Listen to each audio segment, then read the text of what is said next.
estos dos grupos de tratamiento. Tal cual dijo y señaló Gonzalo, ¿cierto? Yo trabajo en productos naturales, por lo tanto, también voy a hablar un poquito de algunos productos naturales que se pueden utilizar en ambos tratamientos y también hablar un poco de qué complicaciones podría tener, que eso es muy importante por la educación que hay que dar a los pacientes que están con estos trastornos. En algunos casos pasa mucho que un paciente con depresión, por ejemplo, con ansiedad, trata de recurrir a alguna alternativa más natural y eso le termina generando un problema aún mayor. ¿Bien? Y ambos grupos farmacológicos, en este caso, fármacos antidepresivos, como también los llamados ansiolíticos, se enmarcan dentro de la llamada farmacología del sistema nervioso. La farmacología del sistema nervioso es bastante especial. Usualmente, y esto es una máxima de la farmacología, los fármacos no inventan nada nuevo, ¿ya? Y eso hay que tenerlo siempre claro. Los fármacos utilizan lo que ya está en el organismo. Si hay una proteína celular, si hay algún receptor que ya está en la célula y tenga una función fisiológica, los fármacos usualmente se aprovechan de esa función para poder generar un efecto farmacológico. Y en el caso del sistema nervioso, estos llamados blancos farmacológicos, que se llaman así porque es donde apunta el fármaco para ejercer su acción, suelen tener muchas isoformas o formas distintas desde el punto de vista molecular. Sin ir más lejos, por ejemplo, el receptor de serotonina tiene aproximadamente 18 o 19 variantes distintas. Y cada una de esas variantes está localizada en una zona o una parte distinta de nuestro organismo o incluso dentro del sistema nervioso en zonas distintas del cerebro, por ejemplo. Por lo tanto, eso nos empieza a generar ya que a nivel de sistema nervioso, cuando uno quiere estudiar la farmacología del sistema nervioso, tenga que tener muy claro el receptor específico que está en una zona determinada porque a partir de esa especificidad que tengo sobre ese receptor, por ejemplo, voy a lograr el efecto. A esto se suma, además, en el caso del sistema nervioso, algunas respuestas secundarias que son de desarrollo más lento, que también son importantes, no desde el punto de vista solo de la terapia o un tratamiento, sino que también de los efectos adversos que pueda tener una terapia. Sin ir más lejos, y lo vamos a hablar hoy día también, para tratar la ansiedad se utilizan estas benzodiazepinas, que son fármacos ansiolíticos, y estos fármacos generan, luego de su administración o consumo en un plazo relativamente corto, estamos hablando de un mes más o menos, generan adicción al tratamiento. Y por lo tanto, tengo algunas respuestas que son más lentas, pero que tengo que saber llevar y tratar y controlar a medida que el paciente va avanzando en su tratamiento. Tal cual están viendo en la diapositiva, son muchos grupos que se enmarcan dentro de la farmacología del sistema nervioso, pero hoy vamos a hablar principalmente de dos. Los fármacos antidepresivos, que se utilizan para tratar tanto la depresión unipolar como el trastorno bipolar, y también los fármacos ansiolíticos, que se utilizan mayormente para tratar la ansiedad, pero tienen varios usos farmacológicos que vamos a ir viendo durante esta sesión. Sumado a esto, también es importante entender un poco, para esto obviamente se necesita una clase un poco más larga, pero es importante entender también que los medicamentos y los fármacos son agentes externos a nuestro organismo. Por lo tanto, nuestro organismo va a hacer lo posible por eliminarlos, porque los reconoce como agentes tóxicos y no los reconoce como parte de nuestro organismo de forma normal. Y es por eso que todos los fármacos, no solo los psicofármacos, pasan por estos llamados procesos farmacocinéticos, en los cuales el organismo comienza a modificar el fármaco para intentar eliminarlo. Hay un proceso que es de absorción, que es cuando nosotros administramos el medicamento, ¿cierto?, a un paciente, y una vez que llega al torrente sanguíneo, ese fármaco se tiene que distribuir hacia los distintos tejidos de nuestro cuerpo, y en ese paso por los tejidos de nuestro cuerpo va a llegar, obviamente, a la zona donde va a ejercer su efecto. Y en el caso de la farmacología del sistema nervioso central, ese proceso de distribución genera una complicación mayor a otros fármacos que actúan en otros órganos. ¿Por qué? Porque para poder actuar a nivel del sistema nervioso central, los fármacos van a tener que ser capaces de atravesar la barrera hematoencefálica, porque si no, no van a ser capaces de generar su efecto farmacológico. Y eso hace que estos fármacos se diseñen y se modulen para poder atravesar esta barrera. Y eso también nos explica, en algunos casos y en algunos fármacos, varios efectos adversos que ocurren en distintas terapias. ¿Ya? Producto de estos procesos farmacocinéticos. Estos procesos además definen los tratamientos, porque es por estos, a raíz de estos procesos farmacocinéticos, como por ejemplo la eliminación, eh, se define cada cuántas horas hay que tomar cierto medicamento. Cuando ustedes le dicen tiene que tomar un medicamento cada 8 horas, cada 12 horas, es producto de estas características farmacocinéticas. ¿Ya? Y eso también hay que tomarlo en cuenta y por eso lo quise mencionar hoy día antes de comenzar. Y en el caso del sistema nervioso central y fármacos del sistema nervioso central, como los que vamos a ver hoy día, vamos a tener algunas barreras y algunas complicaciones mayores a lo tradicional. Y vamos a comenzar hablando primero del tratamiento farmacológico de la depresión. Y en estos casos, ustedes ya lo deben saber, ¿cierto? Nosotros tenemos una depresión unipolar de manera bien general. Obviamente hay ciertas variantes dentro de estas patologías y también vamos a hablar un poco del trastorno bipolar. El tratamiento del trastorno bipolar, y ya les voy a ir explicando por qué, es muy distinto al de una depresión unipolar. Porque en el caso del trastorno bipolar aparecen estos episodios de manía y en algunos casos incluso acompañado de algunos episodios psicóticos. Y por lo tanto, ahí el tratamiento se enmarca en otro grupo farmacológico. Y para entender la farmacología, yo siempre a mis alumnos se los digo igual. Uno en la fisiología entiende cómo funciona el organismo, después viene la fisiopatología a decirnos dónde falla el organismo en una enfermedad, y aparece la farmacología a partir de la fisiopatología, ¿cierto? Señalando cómo tratar de arreglar esa falla.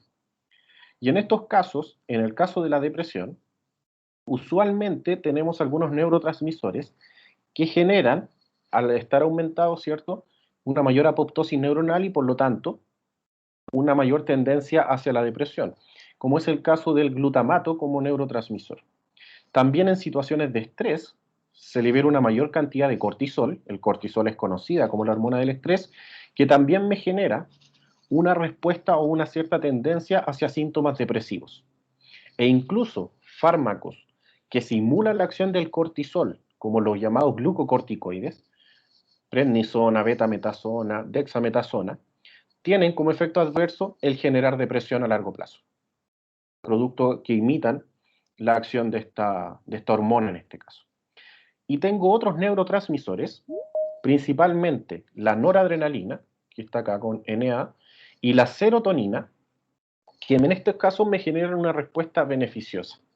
Y la depresión se enmarca dentro de esta llamada teoría monoaminérgica, en las cuales tanto la noradrenalina como la serotonina, estos dos neurotransmisores se encuentran bajos en sus niveles. Y en base a esta teoría monoaminérgica, el tratamiento farmacológico de la depresión lo que va a buscar, o al menos la depresión unipolar, ¿cierto? Lo que va a buscar es restaurar los niveles de ambos neurotransmisores. Y para lograr restaurar los niveles de ambos neurotransmisores, tanto noradrenalina como serotonina, se fueron buscando en el tiempo varios mecanismos por los cuales yo podía llevar a cabo ese efecto a nivel de la sinapsis neuronal. Se buscó aumentar la síntesis de neurotransmisores, se buscó aumentar la liberación sináptica de neurotransmisores, algo que hacen algunos fármacos, que en algunos casos están clasificados ya como drogas de abuso, como las anfetaminas, por ejemplo. Se buscó bloquear la recaptación de neurotransmisores, es decir, impedir que el neurotransmisor que estaba en el espacio sináptico fuera retornado hacia la neurona presináptica, y se buscó disminuir la degradación de neurotransmisores.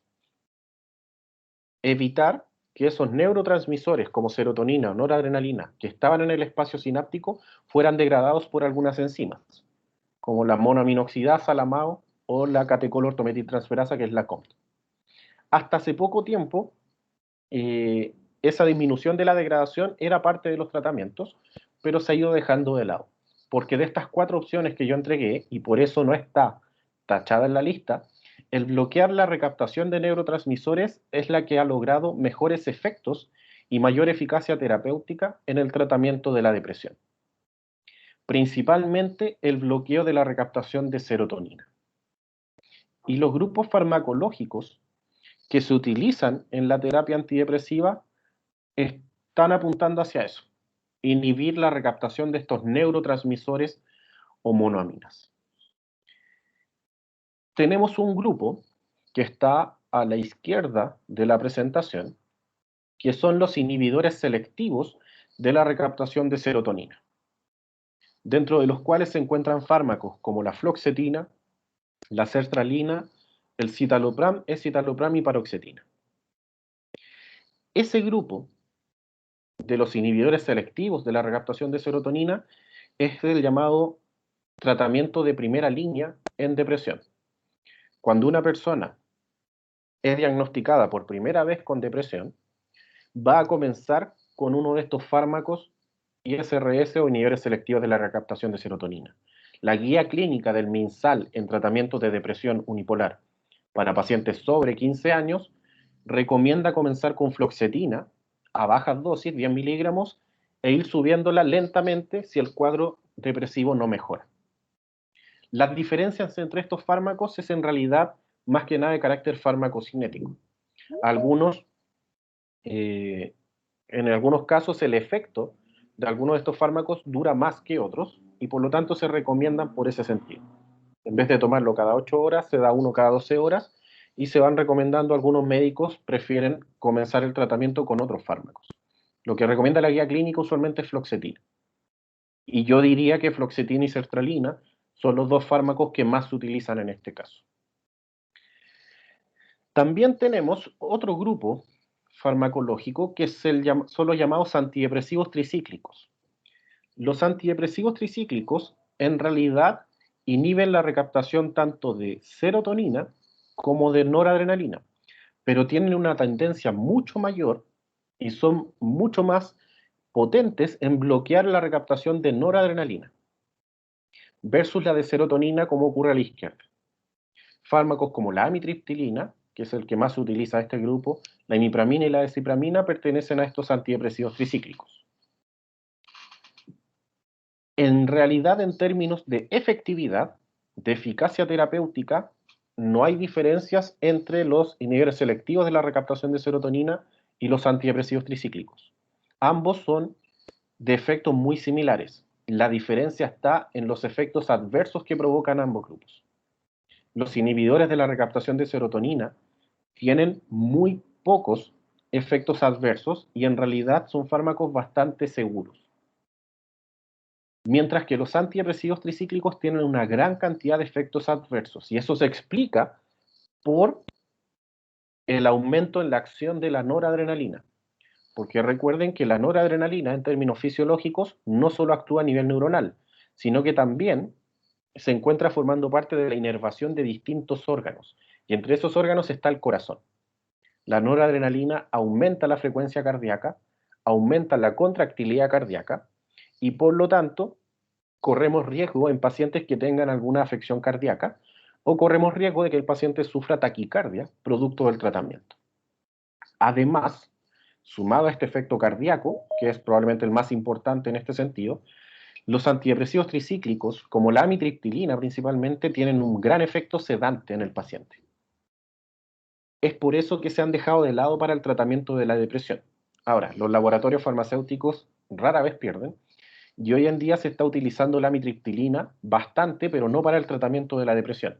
Se está utilizando para el tratamiento de jaquecas, donde ha logrado, las jaquecas son bien difíciles de manejar y por lo tanto la amitriptilina es la que ha mostrado mayor ventaja en ese caso y se está utilizando mucho, pero en esos tratamientos de jaquecas, de migraña principalmente, y no en depresión como los selectivos de serotonina. Y tenemos igualmente algunos fármacos como los inhibidores mixtos de serotonina y noradrenalina, venlafaxina y duloxetina, que inhiben por igual a ambos grupos, se utilizan más que nada cuando el primer grupo que mencioné no tiene gran eficacia. Y tenemos también el bupropión, que lo coloqué aparte, porque inhibe la recaptación de noradrenalina y también de dopamina.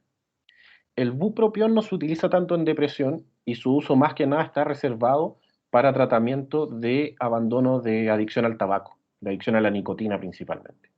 Ya en depresión se utiliza más que nada este grupo que inhibe la recaptación de serotonina. Y de hecho son los antidepresivos más utilizados en la actualidad. De hecho, hay alguna estadística, no he visto la estadística actualizada, pero hace algunos años los fármacos antidepresivos eran los fármacos más prescritos del mundo. No los más vendidos, porque el fármaco más vendido del mundo es la aspirina, en este caso, pero sí los más prescritos, los más recetados por médicos. Algo que también nos señala un poco hacia dónde se dirige este mundo globalizado y el nivel de estrés y de depresión que se está generando sobre todo en ciudades grandes. ¿Ya? Ahora, con todo este tema del COVID, de las cuarentenas, eso también, no he visto la estadística, pero me imagino que también se está viendo aumentado al día de hoy. ¿Ya? Dentro de los efectos adversos de estos inhibidores selectivos de la recaptación de serotonina, yo les dije que en realidad eran bastante seguros, se pueden utilizar en embarazo con relativa seguridad, eh, y principalmente generan algunos efectos paradójicos. Ansiedad, insomnio, se ha observado disfunción sexual y pérdida de la libido dentro de los efectos adversos más frecuentes, sobre todo la generación de ansiedad, insomnio y la disfunción sexual. Hay algunos que son de mayor riesgo, como por ejemplo la aparición de pensamiento suicida, pero a pesar de ser de mayor riesgo tienen una menor frecuencia. ¿Ya? Pero en estos casos, estos son los fármacos más utilizados desde el punto de vista farmacológico, farmacéutico, son fármacos bastante seguros, versus los antidepresivos tricíclicos que no lo son y por eso se han ido abandonando en el tiempo, a pesar de que aún se utilizan. Y a partir del uso de estos fármacos antidepresivos es importante tomar en cuenta algunas consideraciones, sobre todo eh, porque en el caso del tratamiento de la depresión es relativamente difícil lograr el éxito terapéutico. La terapia de la depresión debe ser una de las que mayor porcentaje de falla genera en los pacientes. Y esto es por varias razones. Una, y esto es parte importante de educar al paciente cuando inicia la terapia, el efecto farmacológico se va a observar luego de 10 a 15 días de iniciado el tratamiento. En algunos casos, incluso hasta un mes después de iniciado el tratamiento. Y esto siempre hay que decírselo al paciente cuando uno comienza, ¿no?, a dispensar este tipo de medicamentos, porque uno está acostumbrado usualmente con los medicamentos a tomar un medicamento y que el efecto sea más o menos inmediato. Los fármacos que más se consumen usualmente son, por ejemplo, para un dolor de cabeza. Y uno está acostumbrado a tomar un paracetamol o dos paracetamol, ibuprofeno, y que el dolor de cabeza se vaya de manera casi inmediata o a la media hora máximo. Pero en estos casos eso no ocurre. Hay un tema de plasticidad neuronal, obviamente, acá también involucrado, que hace que el efecto de los fármacos, no solo antidepresivos, sino que a nivel del sistema nervioso central, se demore más en iniciar. Y es importante decirle al paciente que eso va a ocurrir. ¿Por qué? Porque a veces pasa que un paciente que no recibió esta indicación toma el medicamento 1 o 2 semanas y al no observar cambios en su estado de ánimo, simplemente deja de tomar el tratamiento. No continúa con el tratamiento. También tenemos otra tendencia de los pacientes a abandonar el tratamiento no al comienzo, sino cuando ya está más avanzado. Cuando empieza a generarse el efecto antidepresivo y el paciente se empieza a sentir más animado, ocurre que creen que en este caso el trastorno de depresión unipolar ya pasó. Y por lo tanto, como se sienten bien, y obviamente a nadie le gusta estar dependiendo de la toma continua de medicamentos, dejan el tratamiento. Y cuando dejan el tratamiento, los pacientes caen en un lapso muy rápido nuevamente a un trastorno y a síntomas depresivos. Es por eso que los pacientes hay que señalarles siempre que nunca deben abandonar el tratamiento sin la autorización médica. Yo tengo No una dejar... pregunta. Dígame.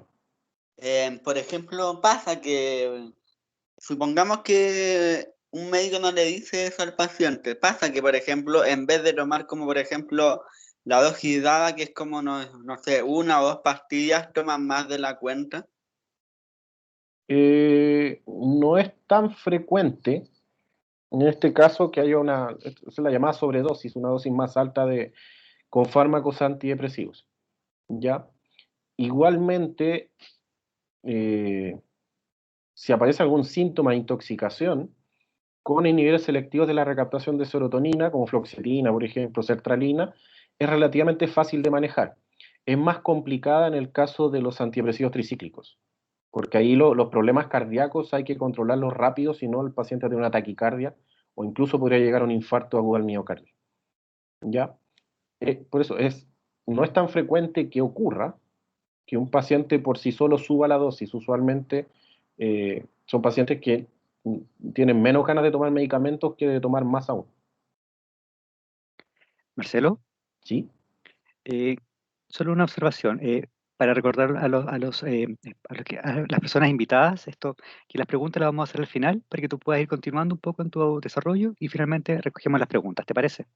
Sí, no hay problema. No sé, como ya se había hecho Gracias. la contesté. Sí, obvio. Ya. Gracias, Marcelo. ¿Ya? Entonces tenemos esta tendencia de los pacientes que podrían abandonar el tratamiento al sentirse bien. ¿Ya? El gran problema de la terapia antidepresiva es usualmente el diagnóstico de la enfermedad. ¿Ya? Eh, en algunos casos hay distintos subtipos de la depresión que no son identificables en una primera consulta o segunda consulta médica. Más aún, si el paciente tiene un trastorno bipolar y todavía no ha expresado episodios de manía, eso también lleva a fallas en el tratamiento. A eso se suma algo que no está acá, son diferencias genéticas en los pacientes. Cada uno de nosotros tiene una manera distinta de metabolizar a los fármacos.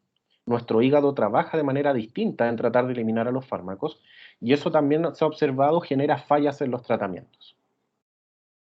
Para tratar de subsanar esto, se está buscando un área científica en farmacia que se llama la farmacogenómica, que es entregarle las dosis al paciente según su información genética. Eso es algo que todavía está en pañales, sin embargo, en los estudios que se han realizado, se ha visto que el éxito en la terapia antidepresiva mejora hasta en un 30-40%, producto de esta individualización en la terapia del paciente. Algo que hoy en día aún, y con el sistema económico que tenemos, es un poco difícil, porque implica que cada uno de nosotros tendría que saber su información genética, y ese examen hoy en día debe estar costando unos 300.000 pesos. Y tiene pocos usos al día de hoy. Más adelante, si todas las terapias se basan en esto, obviamente que ahí va a ser bastante más útil el gasto. ¿Ya? Otras características del efecto antidepresivo de estos fármacos antidepresivos, entender que si el paciente no tiene un estado de ánimo depresivo, no tiene síntomas depresivos, estos fármacos no van a modificar el estado de ánimo. Pero un poquito, tengo una ambulancia, no sé dónde parece. Ya. Por lo tanto, si usted no tiene síntomas depresivos, y en muchos casos ha pasado también que toman algunos de estos fármacos para estar un poco más animados, despiertos o incluso concentrados durante el día, estos fármacos no van a generar efecto farmacológico. Solo corrigen, en este caso, una baja en los niveles de estos neurotransmisores, pero no se ha observado un efecto mayor en pacientes que están sanos y que no tienen esta variación. ¿Ya? Tampoco producen efectos euforizantes, y usualmente el efecto euforizante es el que se relaciona con la adicción a algún fármaco o droga. En los libros de farmacología yo siempre lo digo así, la palabra euforia es la forma elegante de señalar que un fármaco genera adicción. Usualmente, si ustedes van al prospecto, que es esta hojita que trae los medicamentos, y lo empiezan a leer, un fármaco que genera adicción nunca dice adicción, ocupa la palabra euforia. ¿Ya? Y en el caso de los antidepresivos, estos fármacos tampoco generan adicción, como sí lo hacen los ansiolíticos que vamos a ver más adelante. Y otro problema que se ha ido subsanando, hoy en día no es tan frecuente como sí lo fue hace 10 años atrás, que se empezaron a usar estos fármacos para otros usos.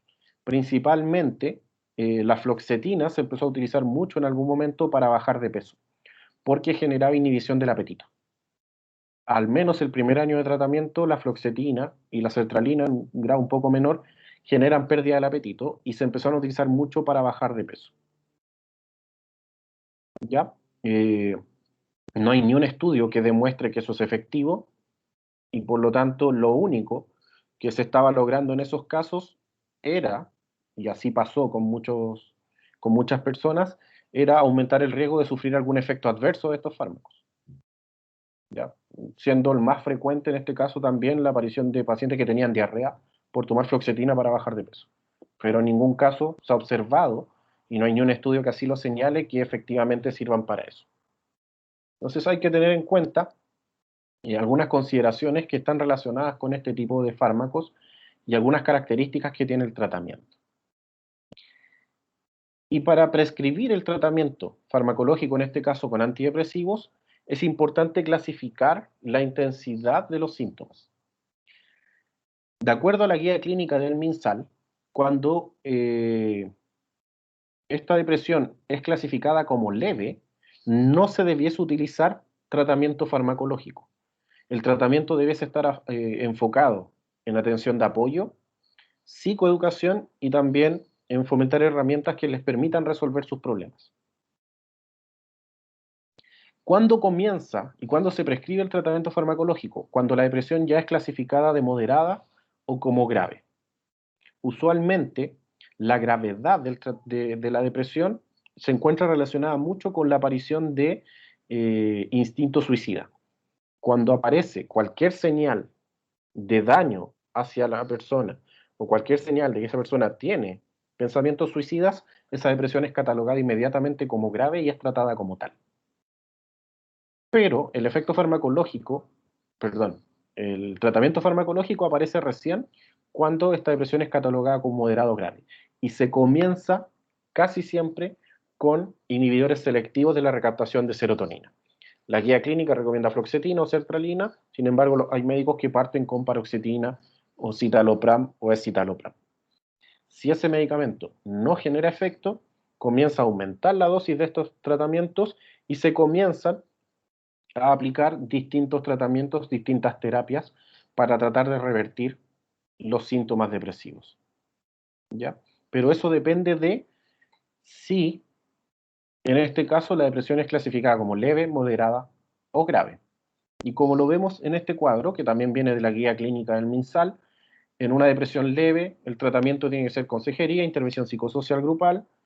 Se recomienda en todos los casos siempre que el paciente trate de aumentar su actividad física, algo que hoy en día está un poco más complejo por la restricción de movimiento, ¿cierto? Y las llamadas guías de autocuidado. En el caso de una depresión moderada, a estas formas de tratamiento se agrega la farmacoterapia con inhibidores selectivos de la recaptación de serotonina. La mayoría de los pacientes que reciben tratamiento por depresión se encuentran enmarcados en esa depresión moderada. Y cuando ya el tratamiento es grave, perdón, la depresión es clasificada como grave, aparece la farmacoterapia, la psicoterapia también, que se agregan en este caso. Farmacoterapia no solo con inhibidores selectivos de la recaptación de serotonina, sino que también con otras formas de tratamiento. Depende mucho también si el paciente, además de depresión, tiene algunos episodios de psicosis, por ejemplo. En esos casos se agrega al antidepresivo un fármaco llamado antipsicótico, que permite combatir la psicosis. Dentro de las alternativas naturales, hay una sola que tiene efecto comprobado y que de hecho tiene estudios clínicos desarrollados, que es la hierba de San Juan. Yo usualmente digo la famosa hierba de San Juan, pero parece que no es tan famosa como yo creía, ¿ya? En este caso, la hierba de San Juan contiene altos niveles de un compuesto que se llama hiperforina.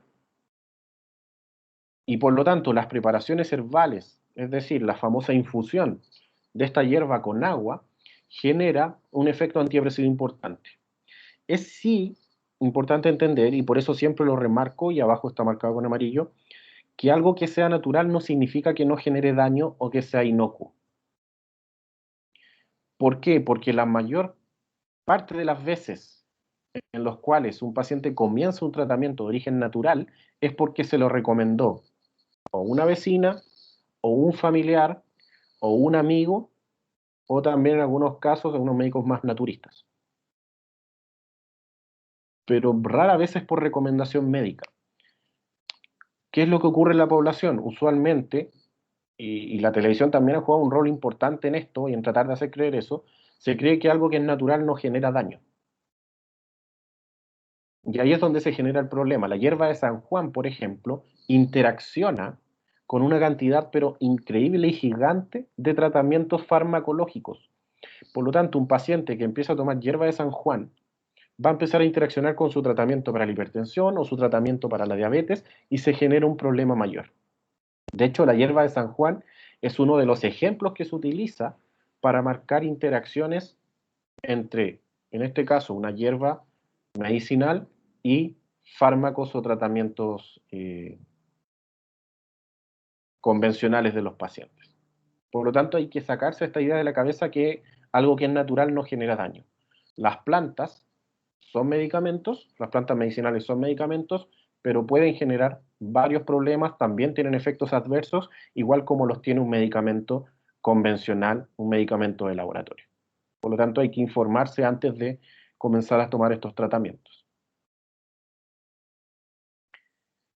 Una vez que ya el paciente lleva un tiempo prolongado en su tratamiento, empieza a sentirse bien, comienzan estos criterios de alta de tratamiento antidepresivo. Obviamente el médico evalúa bajo criterios objetivos, usualmente algunas encuestas que están objetivizadas y estandarizadas, cuánto es la disminución de esos síntomas. También se evalúa la recuperación funcional del paciente. Si el paciente, en este caso en estos pacientes que pierden el sentido de la recompensa y que no quieren desarrollar ninguna labor, comienzan a recuperarse y comienzan a volver a sus trabajos habituales. ¿Ya? Un estado de ánimo eutímico que sea normal entre depresión y la oscilación con manía por un tiempo más o menos prolongado. Debemos sí tener en cuenta algunas recomendaciones que hace la guía clínica. No necesariamente se siguen siempre, pero la guía clínica del MinSal, nuevamente, sugiere extender el tratamiento antidepresivo entre 6 y 12 meses posterior a la desaparición de los síntomas para evitar recaídas.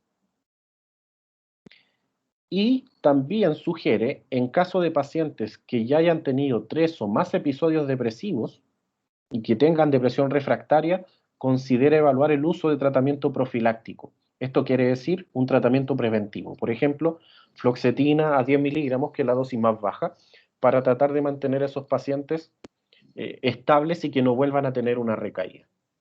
Esas son recomendaciones que hace la guía clínica del MinSal. Ahora, la guía clínica del MinSal tiene un problema.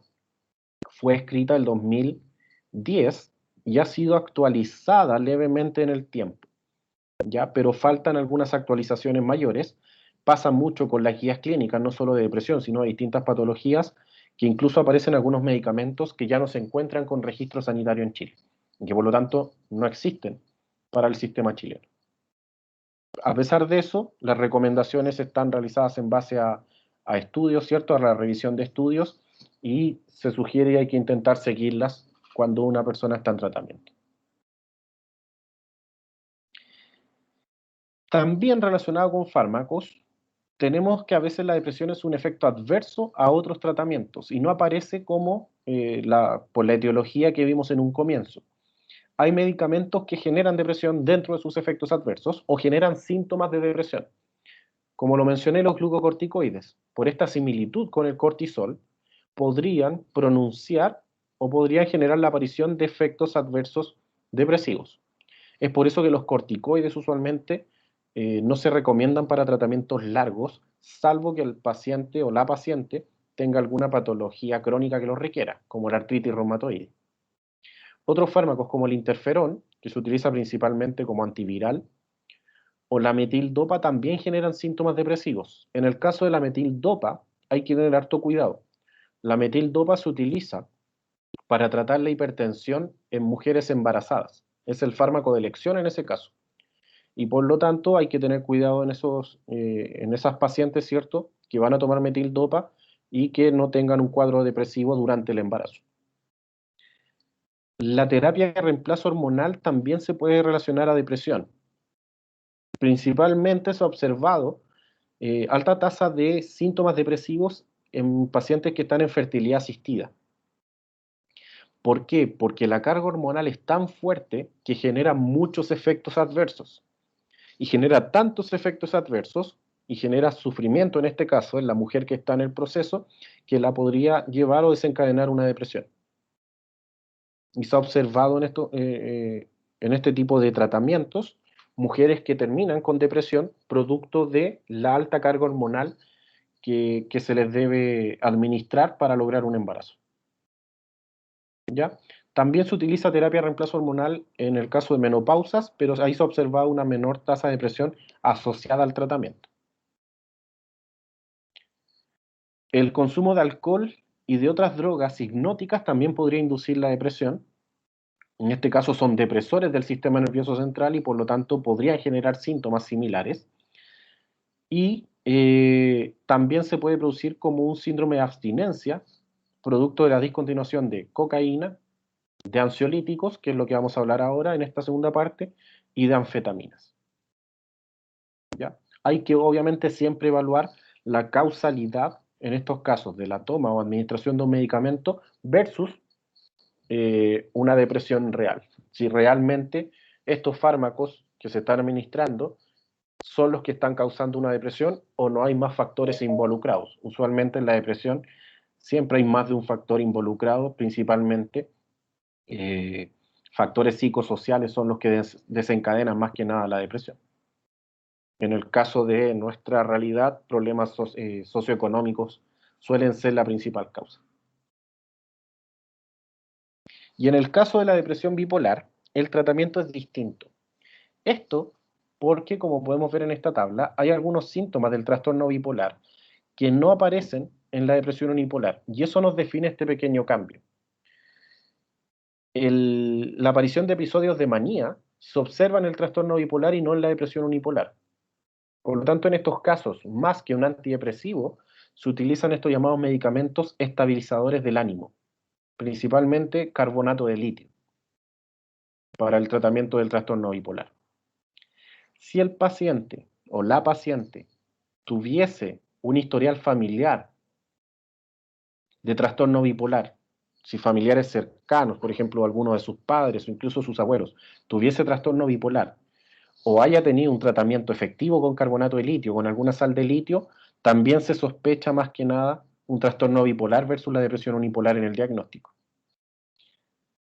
Y también se ha observado que cuando un paciente lleva mucho tiempo con tratamiento antidepresivo, por ejemplo, mucho tiempo con sertralina, y no responde al tratamiento, se comienza a sospechar que lo que tiene no es una depresión unipolar, sino que un trastorno bipolar.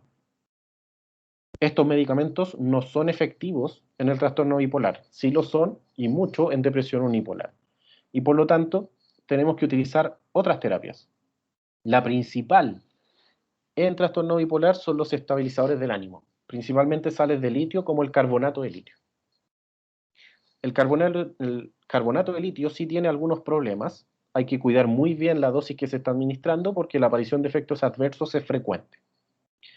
Cuando estos episodios de manía comienzan a girar hacia un trastorno más psicótico y la aparición de episodios psicóticos, se suman otro grupo de medicamentos que son los fármacos antipsicóticos, que también son estabilizadores del ánimo en este caso, pero que tienen mecanismos de acción distintos.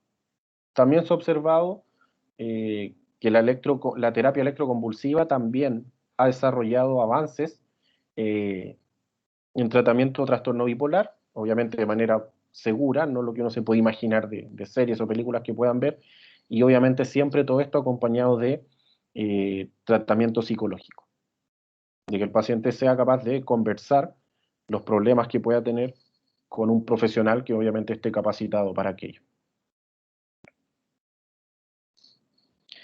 Y en esta segunda parte vamos a hablar también de tratamiento farmacológico de la ansiedad.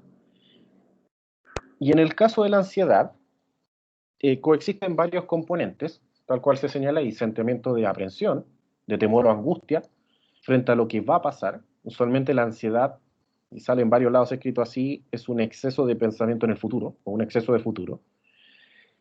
Y por lo tanto la persona ve con temor lo que va a ocurrir más adelante.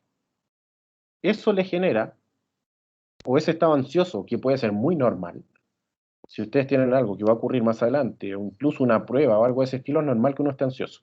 Pero en algunos casos, cuando la ansiedad comienza a interferir con nuestros quehaceres diarios y nuestra labor diaria, ahí ya se comienza a tornar en patológica. La persona pierde la concentración y tiene incluso una sintomatología observable que es variable: sudor, palpitaciones, fatiga, idas frecuentes al baño, por ejemplo, a orinar, etc.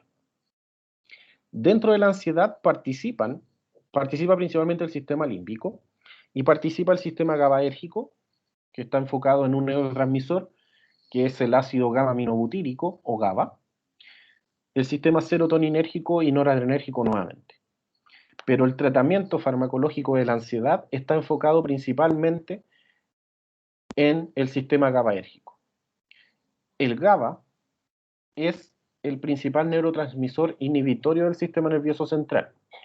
Por lo tanto, en casos de ansiedad, que a diferencia de la depresión, que los niveles de neurotransmisores estaban bajos, en el caso de la ansiedad, los niveles de neurotransmisores van a estar más elevados de lo normal. Y se utiliza este neurotransmisor y se potencia este neurotransmisor para que disminuyan estos síntomas ansiosos. Se activa un neurotransmisor inhibitorio para disminuir la sintomatología ansiosa. ¿Ya? Por eso, o para aquello, los fármacos que participan en ansiedad trabajan en este receptor, que es el receptor de GABA, principalmente una de sus variantes estructurales, que es el GABA-A. Ahí actúan los fármacos ansiolíticos, que usualmente ya pertenecen a un solo grupo, que son las benzodiazepinas. Dentro de este grupo de fármacos aparecen el diazepam, que es la primera benzodiazepina que apareció en el mercado, el clonazepam, que se utiliza mucho en Chile, por ejemplo, el alprazolam, para tratamiento de la ansiedad. ¿Ya? Y estos fármacos, estas benzodiazepinas, a través de su acción sobre este receptor del GABA, del ácido gamma-aminobutírico, generan un alivio en la tensión subjetiva y objetiva de los síntomas de la ansiedad. A dosis terapéuticas, las benzodiazepinas debiesen generar este llamado efecto ansiolítico, que tal cual la palabra lo dice, van a romper el efecto ansioso. Sin embargo, a medida que aumenta la dosis terapéutica, comienzan a observarse efectos sedantes en primer caso y ya a dosis más altas efectos hipnóticos. Como cada uno de nosotros, en farmacología cada uno de nosotros es un mundo aparte, en algunos casos la dosis que debiese generar un efecto ansiolítico, que es la que está disponible comercialmente, va a generar en algunos pacientes efectos sedantes. Y usualmente, algunas personas que toman este tipo de medicamentos están sedadas la mayor parte del día, al punto que hay personas que no recuerdan lo que pasó durante el tiempo que estuvieron en tratamiento. Yo trabajé poco tiempo, pero trabajé en farmacia y me tocaba ver pacientes que llegaban completamente sedados a la farmacia con su receta para estos tratamientos. ¿Cómo actúan entonces estos medicamentos? Aquí tenemos el receptor del GABA, esquematizado, ¿cierto? Y este receptor del GABA tiene obviamente un sitio de unión para el neurotransmisor y tiene un sitio de unión alterno, que está acá a la derecha, que es el llamado sitio de benzodiazepinas, que es donde se unen estos fármacos. Al unirse las benzodiazepinas en este punto, van a potenciar la acción del GABA. Estos fármacos por sí solos no tienen la capacidad de generar una respuesta. Lo que hacen es potenciar la acción fisiológica del neurotransmisor y de esa manera generar un efecto del GABA mayor, un mayor efecto inhibitorio o depresor del sistema nervioso central y de esa manera disminuir el síntoma ansioso.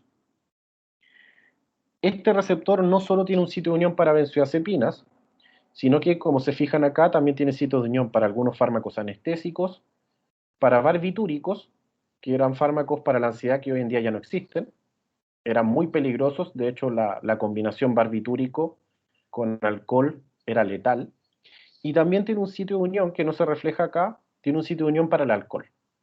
El alcohol también es un depresor del sistema nervioso central. Y en esos casos, siempre hay que tomar esta recomendación muy en serio. Nunca hay que combinar dos depresores del sistema nervioso central, es muy peligroso. Eso implica que nunca hay que tomar alcohol con medicamentos que actúen a nivel del sistema nervioso central. ¿ya? Y lo digo porque es una pregunta también muy frecuente en farmacia sobre la toma de medicamentos. Nunca combinar dos depresores del sistema nervioso central y el alcohol es uno de esos depresores. Y se clasifican las benzodiazepinas según sus características farmacocinéticas. Y eso también define el uso farmacológico que se les da. Por ejemplo, el midazolam, que es de acción muy corta, se utiliza principalmente como sedante para tratamientos que son ambulatorios. Si alguno de ustedes se ha realizado alguna vez una endoscopía, le van a administrar midazolam inyectable y el efecto de ese midazolam inyectable dura entre 30 a 40 minutos. Donde en esos casos le van a hacer la endoscopía, van a colocar el tubo, ¿cierto?, a través del tracto digestivo, el efecto va a pasar y la persona va a despertar y se puede ir a su casa. Siempre sugieren que vaya con un acompañante porque hay personas que despiertan muy bien y otras que no despiertan tan bien con el uso de este medicamento. Pero el efecto es corto. En ansiedad se utilizan principalmente los de acción intermedia y los de acción larga. El alprazolam es un fármaco muy utilizado y el clonazepam, yo diría que el clonazepam es el fármaco que más se utiliza en Chile en tratamiento de ansiedad, seguido del alprazolam. El diazepam se utiliza menos en estos casos. El diazepam se utiliza mucho en países como Estados Unidos, donde apareció por primera vez la marca llamada marca Valium, que allá es muy conocida. ¿Ya? Pero esos son los que más se utilizan en realidad. Yo diría que clonazepam y alprazolam en tratamiento de ansiedad son los que más se utilizan hoy en día. Lo que sí no tienen un uso tan grande como otros fármacos porque tienen una restricción de venta sujeta a Ley 20.000 de tráfico de drogas. Por lo tanto, para poder obtener estos medicamentos se necesita una receta del médico y esa receta queda retenida en la farmacia y se controla el stock de las farmacias que tienen estos medicamentos. Ya incluso el farmacéutico que está a cargo de la farmacia se puede ir preso si es que falta alguna de estas cajas. ¿Ya? Por lo tanto, tiene una restricción de venta muy grande, producto que generan una adicción que es bastante marcada. Y en base a estas características farmacocinéticas, las benzodiazepinas se utilizan obviamente en ansiedad, se utilizan como hipnóticos en trastornos del sueño, sin embargo, han sido desplazadas desde hace varios años por la aparición de otros dos medicamentos para el sueño, que son la zopiclona y el zolpidem. Se utilizan también en síndromes de agitación psicomotora, como calmantes en algunos casos, para el tratamiento de convulsiones, algunos movimientos musculares anormales, y se utiliza también en el tratamiento de la deprivación de alcohol y de drogas. Se utilizan algunas benzodiazepinas para lograr bajar o calmar un poco la ansiedad de tener que dejar el alcohol o en algunos casos el tratamiento de abandonar las drogas de abuso principalmente. Usualmente las reacciones adversas de estos medicamentos aparecen más que nada porque hay un desajuste de la dosis. Si una persona se equivoca en la hora de administración y se toma el medicamento 1 o 2 horas antes, probablemente va a aparecer una sedación más marcada. ¿Ya? Es por eso que la principal recomendación en el uso de benzodiazepinas es que la persona no puede manipular maquinaria pesada. Cuando se habla de manipular maquinaria pesada, se refiere principalmente a manejar. Una persona que está bajo tratamiento con benzodiazepinas no debiese conducir, porque va a tener pérdida de reflejos, va a tener un grado de somnolencia mayor o de sedación mayor. ¿Ya? Y esa es la principal recomendación. Hay que señalarlo siempre porque usualmente cuando una persona lee maquinaria pesada se imagina una grúa o un tractor. No, estamos hablando de un automóvil. ¿Ya? Por eso siempre hay que señalarlo cuando una persona lo lee de esa forma. Algunas consideraciones. Con el uso de benzodiazepinas a veces aparece cierto fenómeno de rebote asociado al fármaco. El paciente, si abandonase el tratamiento de golpe, algo que es completamente dañino para el paciente, la ansiedad suele aparecer con un grado mucho mayor. E incluso tiene algún efecto adverso paradójico en el cual, por la toma de benzodiazepinas, la persona siente más ansiedad aún. Es poco frecuente, pero se ha observado en algunos casos. ¿Ya? El principal problema con el aumento de dosis de las benzodiazepinas se produce a nivel de la depresión respiratoria. Si una persona, y esto usualmente aparece cuando hay un instinto suicida, intenta acabar con su vida y se toma una caja de benzodiazepinas, lo que más hay que cuidar es la depresión respiratoria, porque es lo que va a producir la muerte del paciente. Si el paciente tan solo duerme un tiempo prolongado, usualmente ahí hay que tenerlo bajo vigilancia clínica. Pero si hay depresión respiratoria, hay que realizar una intervención rápida para evitar que esa depresión respiratoria genere un paro cardíaco, un infarto o el miocardio, obviamente la muerte del paciente. ¿Ya? Afortunadamente, la intoxicación con benzodiazepinas sí tiene un antídoto que es el flumacenil, que es un fármaco que está disponible. Y tal cual lo señalé anteriormente, nunca asociar dos depresores del sistema nervioso central. Por lo tanto, las benzodiazepinas no se pueden administrar en conjunto con alcohol, con otros anestésicos, que usualmente son de uso clínico, o con opiáceos, principalmente la morfina, por ejemplo, la oxicodona, que son fármacos de ese tipo. Solo se puede hacer bajo vigilancia clínica. Hoy en día, aquellos pacientes que lamentablemente están conectados a ventilación mecánica sí toman benzodiazepinas en combinación con anestésicos u otros fármacos, pero se encuentran bajo vigilancia médica y vigilancia clínica en este caso. ¿Por qué generan tanto problema estas benzodiazepinas? Porque desarrollan tolerancia y dependencia. En el caso de la tolerancia, las benzodiazepinas generan que la persona, a medida que el tratamiento se prolonga, no empieza a sentir el efecto de la misma forma. Y por lo tanto, para lograr el mismo efecto, necesita aumentar la dosis. Y así, y en estos casos, respondiendo un poco a la pregunta que señaló uno de sus compañeros antes, comienzan a algunos pacientes a aumentar la dosis para lograr el efecto. Pero si yo aumento la dosis, recuerden, empieza a aparecer el efecto sedante, empieza a aparecer el efecto hipnótico y aumenta el riesgo de una depresión respiratoria. Por lo tanto, hay que tener mucho cuidado y siempre el control médico en estos casos tiene que ser bien seguido para ir evaluando que el paciente no esté aumentando la dosis de manera independiente. Y también estos fármacos, a diferencia de los antidepresivos, generan dependencia, generan adicción, tanto física como psicológica. Se estima que aproximadamente luego de un mes de tratamiento el paciente ya tiene marcada una dependencia física y por lo tanto el abandono del tratamiento o la suspensión del fármaco va a traer consigo el llamado síndrome de abstinencia. Por lo mismo, estos medicamentos, cuando se necesita empezar a abandonar la terapia, no debiese ser retirado bruscamente. El proceso de retiro de una benzodiazepina podría durar fácil hasta 6 meses si se hace de forma pausada. El paciente está tomando una dosis determinada y tengo que ir bajando lentamente la dosis. Por ejemplo, bajar de un comprimido a bajar a 3/4 de comprimido. Después bajo a medio comprimido, después de un mes bajo un cuarto, hasta poder retirar completamente el medicamento. Si lo hago de forma brusca, el paciente va a tener un síndrome de abstinencia. Incluso se estima que a las 6 horas de encontrarse sin el medicamento, comienza a aparecer ya el síndrome de abstinencia y algunos síntomas de este síndrome, principalmente ansiedad de rebote, mucho sudor, dolores de cabeza o incluso crisis de pánico. Más avanzado en el síndrome de abstinencia, posterior a una semana sin recibir el medicamento, algunos pacientes incluso comienzan a presentar alucinaciones y convulsiones. Y se ha estimado que incluso el síndrome de abstinencia en algunos pacientes ha llegado a durar hasta un año o un poco más de un año.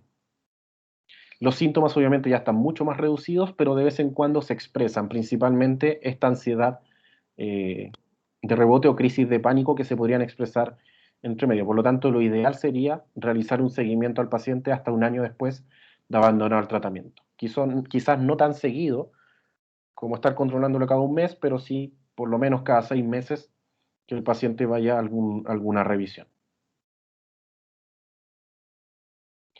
Y dentro de los productos naturales que se utilizan en ansiedad, acá tenemos varios que han mostrado efecto clínico.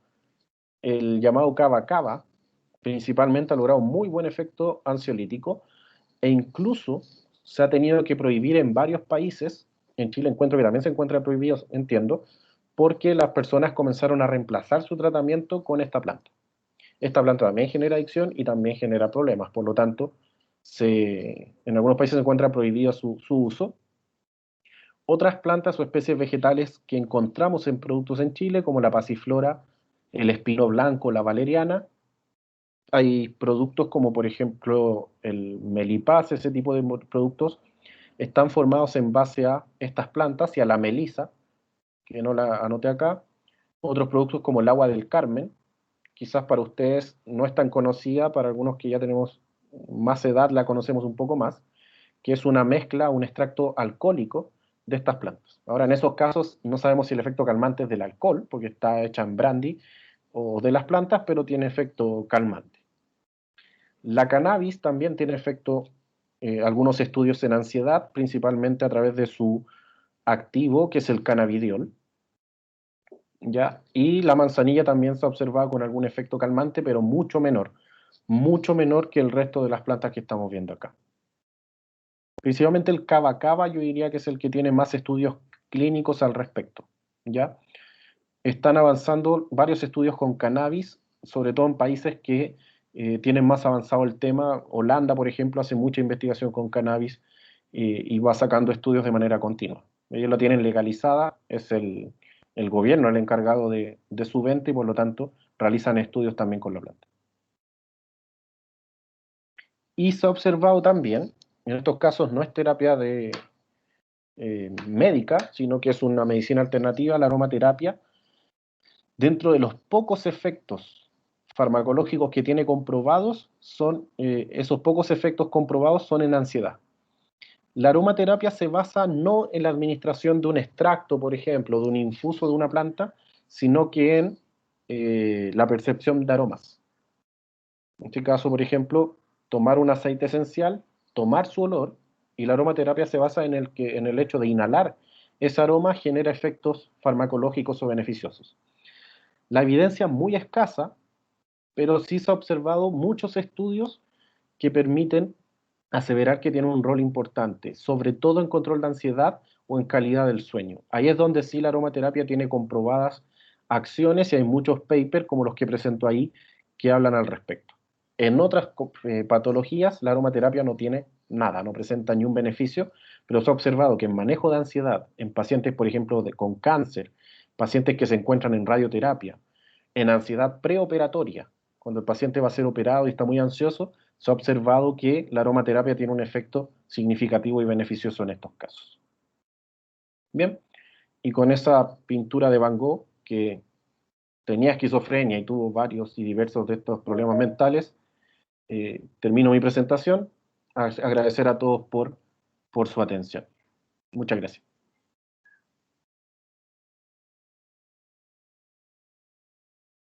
Muchas gracias, Marcelo, por la presentación. Interesantísimo lo que nos estás contando.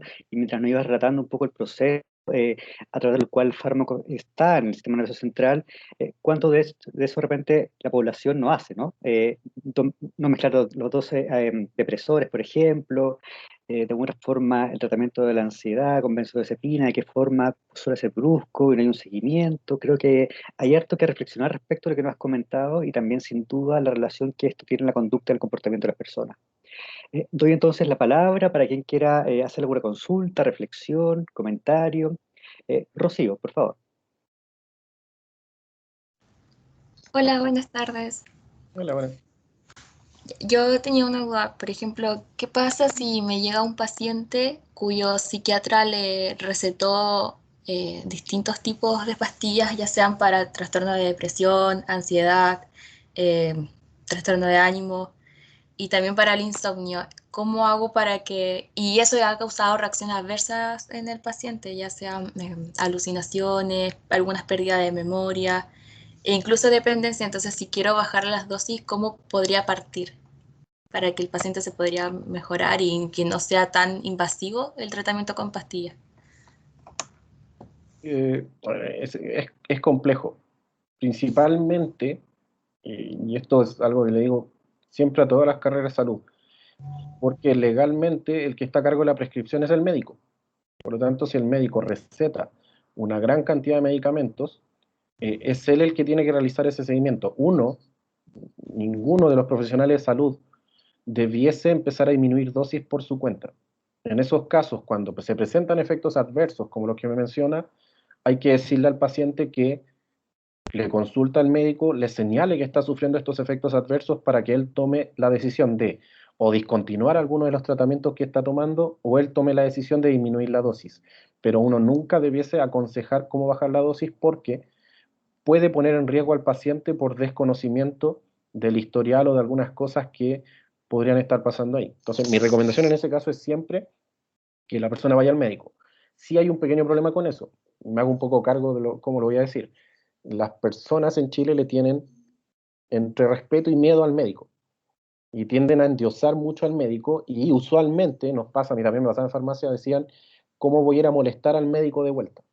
Lamentablemente en estos casos él es el responsable del tratamiento y mi consejo en esos casos siempre es, tiene que consultarle al médico, avisarle que tiene estos efectos adversos para lograr, eh, para tratar de mejorar en ese caso la sintomatología. Pero uno, ningún profesional de salud nunca, ojalá, comenzar a cambiar tratamientos porque el riesgo podría ser mayor por desconocimiento o algo así. Gracias, Muchas Marcelo. Ahí también hay 4 consultas más. ¿Quiere que las agrupemos de a 2 y va respondiendo o prefiere ir respondiendo una a una? No, cada uno está bien, no hay problema. Perfecto. Está Vania y después Daniel. Vania, ¿estás por ahí? Hola, sí. Mi consulta era que, por ejemplo, ¿qué pasaba si un paciente iba bajando la dosis, pero por él mismo, independientemente, pero no representaba ninguna crisis ni recaída y después decide dejarlo por sí mismo? ¿Eso tendría como algún problema a lo largo si el periodo de que tomó fue, no sé, por 2, 3 años? ¿Eso presentaría un problema si el paciente lo deja de tomar por sí mismo? Del punto de vista del síndrome de abstinencia, no debería representar problemas si se hace de forma pausada. Ahora, si no hay supervisión médica y el paciente no ha finalizado completamente su tratamiento o no ha pasado completamente la razón por la cual está tomando los medicamentos, podría ser que comiencen a aparecer nuevamente síntomas de ansiedad. Depende mucho del tipo de ansiedad. Son fármacos muy útiles en ansiedad generalizada, que es la más común, pero si el paciente está con un trastorno de estrés postraumático, por ejemplo, con crisis de pánico, que son otras formas de ansiedad, ahí se necesita mayor supervisión médica para el retiro.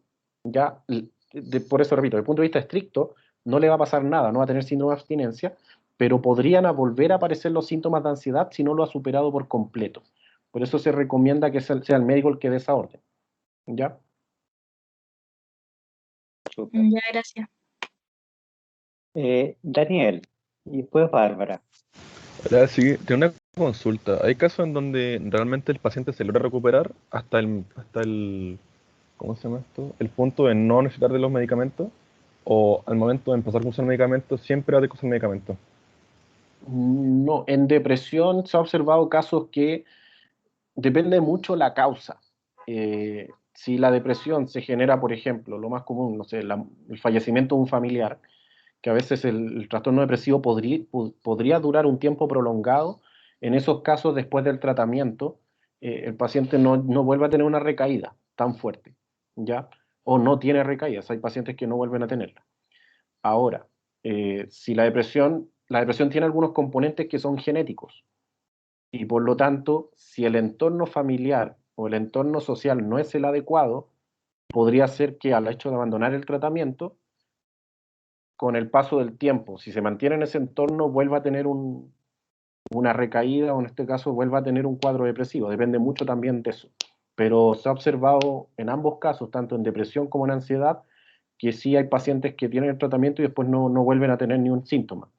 En trastorno bipolar es más complejo. Ahí sí yo diría que el tratamiento es bastante más prolongado porque además el paciente va como viajando entre estos dos estados de ánimo, que podría ser bastante largo, podría estar 1 o 2 semanas perdón, 1 o 2 años con una depresión unipolar y de repente viene un episodio de manía que hace cambiar todo el diagnóstico y ahí sí yo diría que en trastorno bipolar es un poco más complejo el tema. En depresión unipolar y ansiedad sí hay pacientes que se ha observado que dejan el tratamiento y no vuelven a tener recaídas.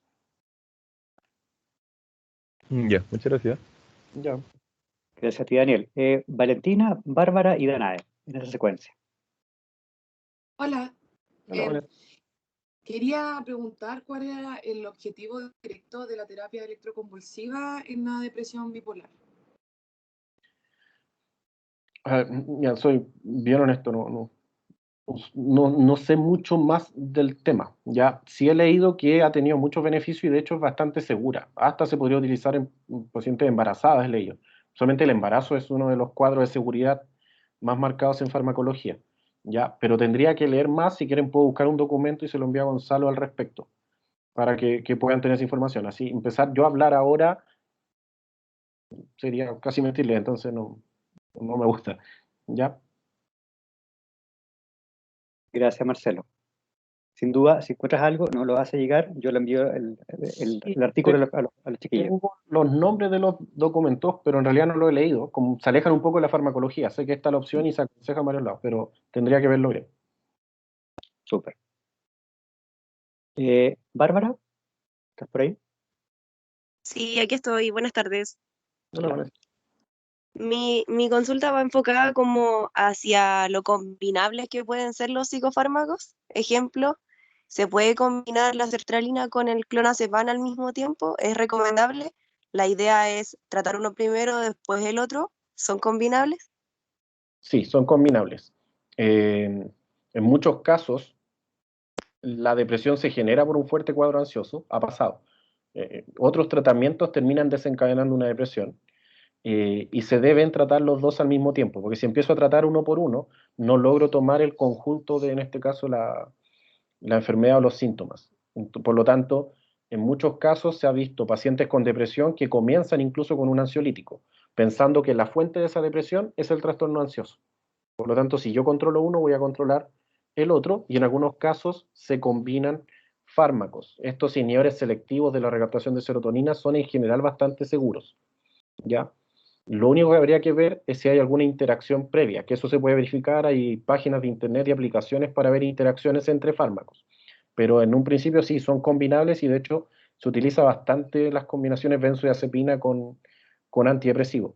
Los que no se suelen combinar son los antidepresivos tricíclicos, la amitriptilina, porque la cantidad de efectos adversos que tienen es muy grande. Ok, muchas gracias. Yep. Gracias a ti, Danae. Bárbara, está Danae. Vamos a cerrar con la última pregunta que es Bernardita. Entonces estaría Danae, María Cristina, Hola, Cristal, Valeria, Daniela y Bernardita Cerda la última. Danae, por favor. hola.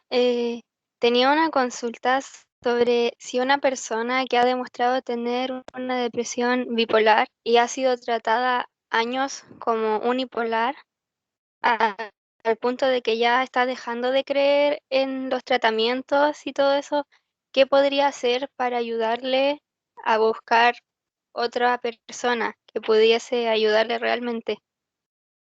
Es que si tiene trastorno bipolar y está siendo tratada por depresión unipolar, no va a tener, la eficacia farmacológica va a ser muy baja.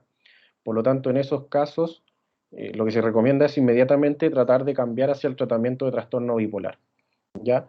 Obviamente, si eso ya va generando desconfianza en el tiempo, se puede buscar, como lo hace uno también usualmente cuando no le gusta un médico, buscar otro psiquiatra o buscar otro profesional que pueda ayudar quizás a mejorar el diagnóstico, ¿ya? Pero en esos casos, si en algún momento se reconoce el trastorno como bipolar, habría que cambiar la terapia farmacológica hacia ese foco, que es uno de los problemas que tiene el tratamiento de depresión usualmente. El diagnóstico falla en varios casos, es muy difícil de realizar, porque además no hay un criterio objetivo.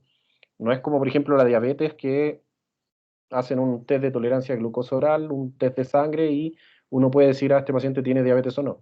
En estos casos son encuestas que son un poco más, por mucho que estén estandarizadas, un poco más subjetivas, y en esos casos cuesta un poco realizar el diagnóstico. Ya, gracias. Bien. María Cristina. Hola, Hola, Vanessa. Hola. buenas. Primero, gracias por la charla. Aprendí bastante sobre los fármacos y sobre su uso. Muy bueno, así que gracias primero. Gracias. Y mi pregunta es como en dos partes. Primero, tú acabas de decir que a veces es recomendable cambiar de psiquiatra para poder tener un mejor diagnóstico? O parecido a algo así como si no estás conforme con tu diagnóstico, cambia. Pero mi pregunta es, ¿qué tan bueno puede ser para el paciente?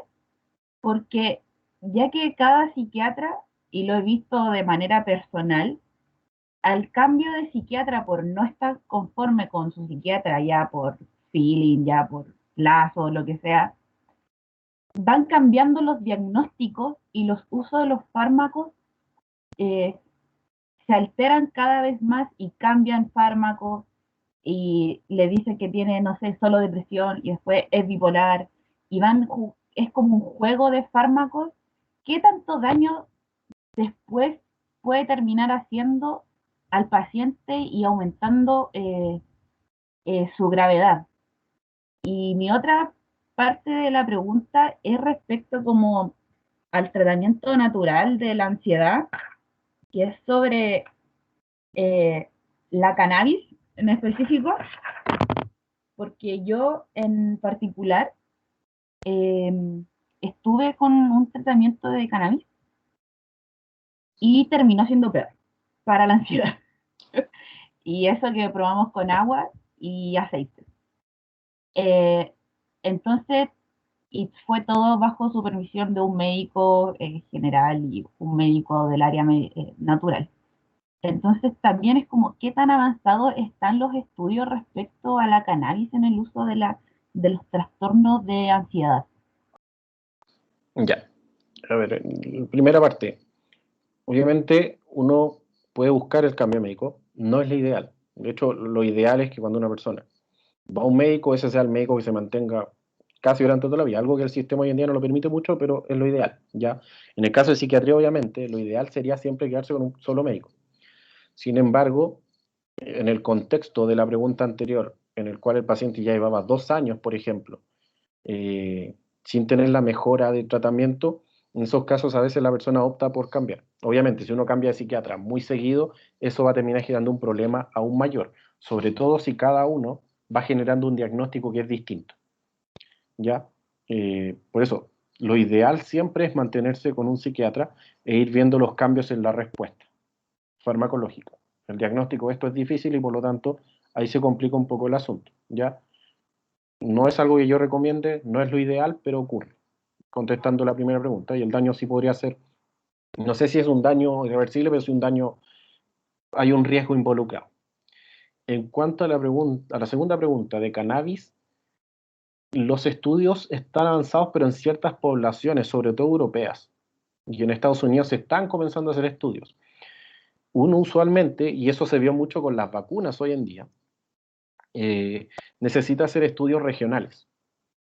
Yo puedo afirmarme en estudios que ocurren en poblaciones europeas, pero no puedo asegurar que va a pasar lo mismo acá, ¿ya? En este caso, el cannabidiol se debería extraer mucho mejor en forma de aceite, no en agua.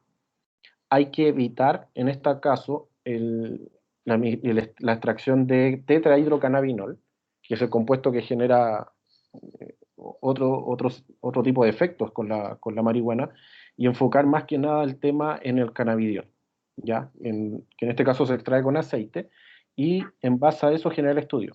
Ahora, además de estos estudios regionales, poblacionales, que se debiesen hacer, en Chile hay muy poco, se están recién comenzando a hacer algunos estudios clínicos, y desconozco si se han hecho en ansiedad como tal. Tenemos que sumarles también respuestas individuales que tiene cada persona, ¿ya? En estos casos puede que justo tú tuviste la mala suerte de que en tu organismo el cannabidiol terminó resultando peor aún. Lo digo, por ejemplo, de forma personal, a mí el café me da sueño, cuando la respuesta lógica poblacional es que el café se utiliza para quitar el sueño, ¿ya? Por lo tanto, en algunos casos también tenemos que entender que hay respuestas individuales, que lo hablé con las benzodiazepinas en algunas personas generan ansiedad, o incluso los antidepresivos en algunas personas generan ansiedad también, cuando debiese ser otra la respuesta. Entonces hay que tomar en cuenta respuesta regional, que en Chile hay muy poco, y en Latinoamérica en general hay poco, porque solo Uruguay tiene legalizada la marihuana como consumo habitual. En Chile está legalizado el cultivo por parte de la Fundación Daya y no está legalizado como tal, sino que tiene un permiso de cultivo, que es muy distinto. Y por lo tanto, los estudios clínicos hay poco. Yo sé que la Universidad de San Sebastián está realizando algunos estudios clínicos, la Universidad de Chile también está realizando algo, pero en ansiedad hay poco en Chile. Y a eso se suma obviamente una respuesta individual. Gracias, Marcelo. Muy interesante la segunda parte que estás planteando. Cristal. Hola, ¿se escucha? Hola. Sí, sí. Mi pregunta va relacionada con las benzodiazepinas, que usted decía que podía llegar a un punto en que no se recuerda lo que pasó en el periodo de que estas se toman. Mi pregunta es, ¿qué tan probable, si es que hay un número específico de probabilidades de que esto suceda? Y lo otro es, ¿por qué? ¿Qué pasa ahí que se borra ese periodo de tiempo? No, la frecuencia con la que podría ocurrir, como número exacto, la desconozco. Usualmente se ha relacionado que tratamientos prolongados, cuando ya la dosis comienza a aumentar un poco por la tolerancia que desarrollan, genera este efecto. Eso se debe al efecto sedante, principalmente al efecto hipnótico. La persona está sedada y como parte de esa sedación no recuerda en muchos casos lo que hizo en un momento determinado. ¿Ya? Pero se debe principalmente a eso, a que el fármaco, en este caso la benzodiazepina, no solo actúa en este receptor GABA, generando un efecto ansiolítico, sino que también comienza a generar un efecto sedante. Y ahí es donde se empieza a observar este fenómeno que muchas veces no recuerdan lo que hicieron o no durante un tiempo determinado de tratamiento, y eso ha pasado mucho. Uno puede, a veces habla con personas que estuvieron en este tipo de tratamientos. Una vez incluso me tocó una señora que me dijo que fue como un año casi que no recordó nada. Sí, es que a mí me pasó. Personalmente me pasó, de hecho borré casi un año. Entonces por eso es mi duda, ¿cómo afectará a cierta parte del cerebro? Como... Sé que es un efecto sedante pronunciado. ¿Ya? Ahora, ¿por qué genera este efecto de no recordarlo? Tendría que ver un poco más el mecanismo. ¿Ya? Pero usualmente se debe ya cuando la dosis comienza a subir en un tratamiento largo, se genera ya el efecto sedante que genera este problema. También el efecto hipnótico, son personas que duermen más y por lo tanto se van de este mundo, por decirlo de alguna forma, están vacías. Esto no es una pregunta, pero es como el efecto que tiene el Demerol, ¿verdad? Sí, que son drogas sedantes. El Demerol en este caso, que es un analgésico opiáceo, opioide, también genera un efecto sedante que es más corto. Por ejemplo, la morfina también tiene efecto sedante, solo que el tratamiento con morfina, salvo que sea un paciente con una enfermedad terminal o con cáncer, el tratamiento con morfina es corto. Por lo tanto, no se alcanza a generar, pero durante las operaciones, por ejemplo, es importante generar sedación y pérdida de memoria, que el paciente no se acuerde de la operación. Pero el efecto dura poco, dura lo que dura la operación. Cuando el tratamiento es muy largo, la benzodiazepina genera ese efecto, pero de forma muy prolongada, muy pronunciada. Bien, gracias a la compañera que se lo pregunta, gracias Marcelo. Quedamos solamente entonces con estas preguntas que quedan y terminaríamos, porque Marcelo igual tiene otros compromisos. Valeria, Daniela, Bernardita, Val y Kimberly. Y ahí quedamos. Valeria, por favor.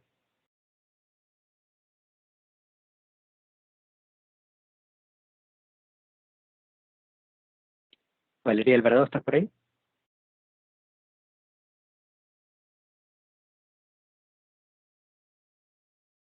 Bien, sigamos entonces mientras tanto con Daniela Valenzuela, creo. Hola, mi pregunta también tiene un poco de relación con las benzodiazepinas. Lo que pasa es que yo igual he conocido gente que las consume por orden médico y obviamente dejan de tomar alcohol por los efectos que puede producir, pero en una fiesta, por ejemplo, sí consumen marihuana pensando que esto no tiene efectos adversos. Pero si ambos tienen efecto ansiolítico, puede generar otras cosas o simplemente sería más el efecto de sedación que es más fuerte. Principalmente pronunciamiento del efecto sedante, por la combinación de dos depresores o elementos que no actúan de la misma forma, pero el efecto farmacológico sumado termina siendo mayor.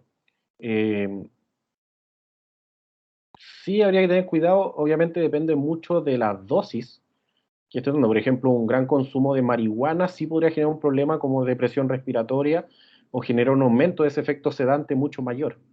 Pero depende mucho de eso también. Como hay pocos estudios, ya hay pocos estudios de marihuana por sí sola, la combinación de marihuana con otros elementos también requiere de mayor estudio clínico y obviamente no, la dosis no está totalmente involucrada. Por eso, en esos casos quizás no pasa nada porque la dosis de marihuana no es tan elevada. Pero sí están mezclando dos depresores del sistema nervioso central y eso podría generar algún aumento de la sedación. Bien, gracias, Marcelo. Creo que está Bernardito, ¿verdad? Hola, ¿me escuchan? ¿Sí? Quería saber si los antidepresivos pueden inducir como efecto secundario crisis de pánico. Sí, se ha observado aparición de crisis de pánico principalmente con antidepresivos tricíclicos, como aumentan la noradrenalina. La noradrenalina despierta nuestro sistema de alerta. Se ha observado aparición de taquicardia y crisis de pánico, o a veces la crisis de pánico provocado por la aparición de la taquicardia, genera el susto de rebote. Con inhibidores selectivos de la recaptación de serotonina, también se ha observado aparición de crisis de pánico en menor medida o en menor frecuencia, pero también hay reportes de personas que sufren ansiedad e incluso crisis de pánico con el consumo de antidepresivos. Muchas gracias. Muchas gracias. Bien, está Val, el invitado que aparece ahí, y Kimberly. Hola, ¿se escucha? Sí. Yo quiero preguntar porque yo, por un tratamiento de depresión y ansiedad junto a depresión grave, o sea, según el psiquiatra, ¿qué pasa si uno llega y deja los farmacéuticos de tope, pero empiezan todos los síntomas depresivos de nuevo y de ansiedad? ¿Uno vuelve a tomarse las pastillas como lo estaba haciendo antes o tiene que empezar de cero, cambia todo? ¿Cómo resulta en ese caso? Depende del tiempo que haya pasado sin medicamentos. Probablemente, si ese tiempo es corto, en el caso de la depresión, antidepresivos, el médico comience el tratamiento con la misma dosis. Si ha pasado un poco más de tiempo, de un mes, el médico podría tomar la precaución de comenzar con una dosis levemente más baja y después ir subiendo hasta la dosis habitual, que es la dosis que previamente ya estaba comprobado hacía el efecto. En el caso de las benzodiazepinas, ahí es un poco más complicado. Va a depender si el síndrome de abstinencia es muy marcado y en esos casos se va a volver rápidamente a la dosis habitual. Pero depende mucho del tiempo que se deje entre medio. Ah, ya, gracias. Kimberly. Hola, buenas. ¿No? Me gustaría saber qué piensa Marcelo acerca de la efectividad del uso de la psilocibina en el tratamiento de pacientes con ansiedad o depresión. Eso. Conlleva riesgos.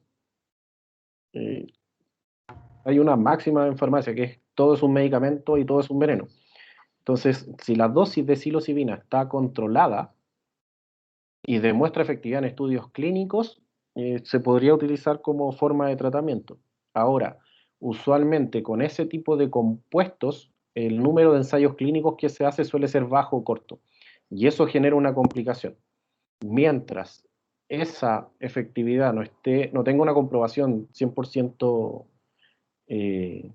marcada o significativa, yo creo que es mejor mantenerse con las alternativas habituales, ¿ya? Lo mismo si esa opción no demuestra ser más efectiva que las que ya están, que es usualmente la razón por la que muchos medicamentos comienzan a desaparecer del mercado, porque no le logran ganar a lo que ya existe, ¿ya? Y usualmente cuando eso pasa, los médicos van a recetar la opción más efectiva. Yo no tendría problemas que se utilizase la psilocibina en tratamiento de ansiedad mientras los estudios clínicos estén bien desarrollados y demuestre tener una efectividad similar a las benzodiazepinas, porque además la psilocibina también podría tener o conllevar algunos problemas de adicción.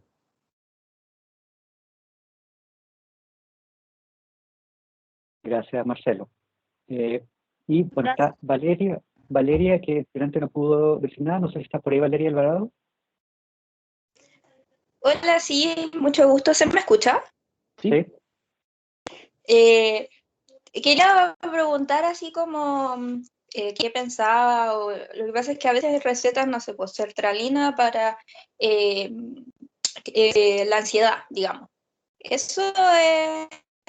Eso, ¿por qué recetaría, no sé, pues, sertralina y no benzodiazepina? ¿O qué tan buena es la sertralina para combatir? Lo perdí al final. Contesto hasta donde escuché. En algunos casos que la ansiedad está en un nivel bajo o leve, para no Ya. comenzar con un tratamiento tan agresivo como lo son las benzodiazepinas por prima adicción y todo eso, algunos médicos intentan o prueban con un antidepresivo, que se ha observado que logran disminuir sintomatología de ansiedad generalizada principalmente en un estado temprano. Es por eso que a veces, si la ansiedad o la crisis de ansiedad en este caso, o el estado no es tan marcado, los médicos prefieren empezar con sertralina usualmente para probar desaparecer esos síntomas sin entrar en un tratamiento tan invasivo o más violento como son las benzodiazepinas. Ah, ya. Pero entonces sí es recomendable y todo, súper. Tengo Sí. entendido que es menos invasivo, digo. En esos casos más leves. Sí, si el médico cree que es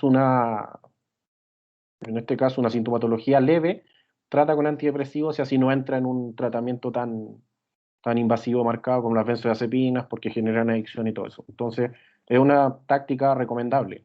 Recuerda, aquí en farmacología y en medicina van saliendo estudios día a día, por lo tanto, en muchos casos hay médicos que van probando las últimas tendencias que van saliendo y por eso se generan tantas diferencias a veces en los tratamientos, más allá de lo que pueda recomendar una guía clínica, que en depresión existe, pero en ansiedad no existe.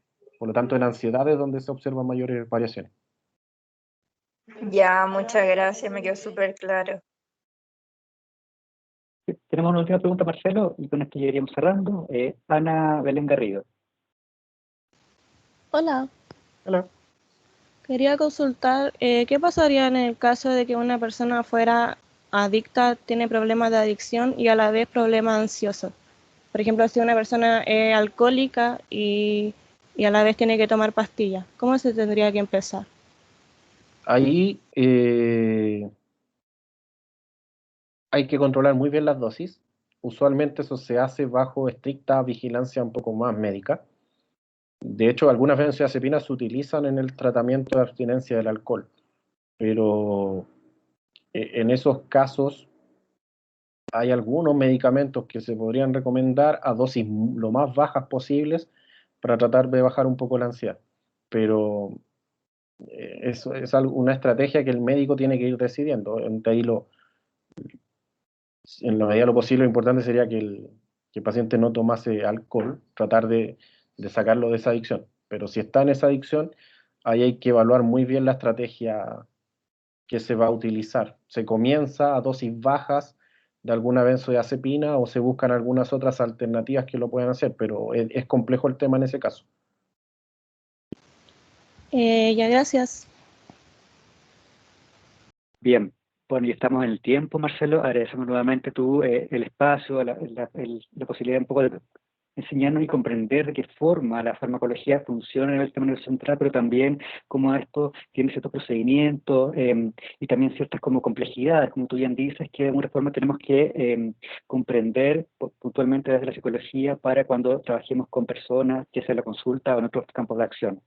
Reitero las gracias, Marcelo, por la disposición, la voluntad. Espero que les haya servido a quienes están aquí conectados con nosotros, a estudiantes de Santiago de la Serena. Así que muchas gracias y nos veremos en una próxima oportunidad. Que tengan una buena tarde. Gracias, Marcelo. Chao, muchas gracias a todos. Gracias. Cuando quieran ahí. Gracias. Hablando. Chao. Gracias, Marcelo. Gracias. Que estén bien. Igual. Chao. Gracias, Marcelo. Estamos en contacto. Chao, gracias. Chao.